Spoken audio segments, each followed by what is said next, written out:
What is more traumatizing than people realize? When I realized that my daughter wasn't dating a good man and was actually trapped with a monster. After she graduated from college, my daughter told me that there was someone she wanted me to meet. I asked her who it was over and over, hoping that she had a boyfriend, but she said that she wanted to have dinner with me first. When she came over, she had a glow on her face that told me that she was excited to show me something. At the dinner table, she showed me a giant ring on her finger. My baby girl was getting married. I was so excited for her, but I just wanted to know who the lucky guy was. That's when she told me about Kenny. I won't reveal his real name because I don't want to put myself in danger. She showed me pictures of Kenny and her doing different things like going to dinner dates, Hawaii, and the proposal. I wanted to be happy for her, but I couldn't hide it. Kenny was an older man. A much older man. I'd say in his early 50s. So here my daughter was, 23 years old, fresh out of college and about to get married to a 50-year-old man. I asked her if she was sure that Kenny was the one for her, and she told me absolutely. She said that Kenny was actually the one who paid off all her student debts for her. That was music to my ears, but still something was wrong. After she left, I did some research on Kenny myself. I looked up his name online and I couldn't find anything. He was completely invisible.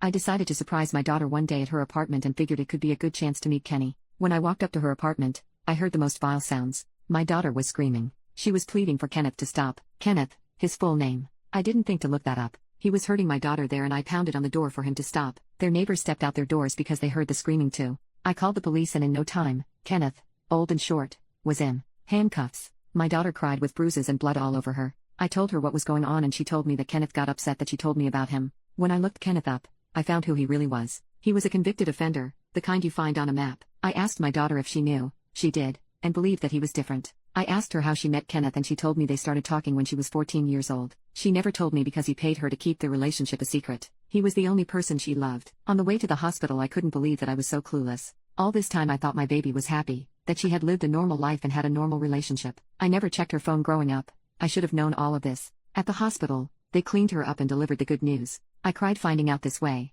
but they told her that her baby was going to be okay and she should have a healthy pregnancy.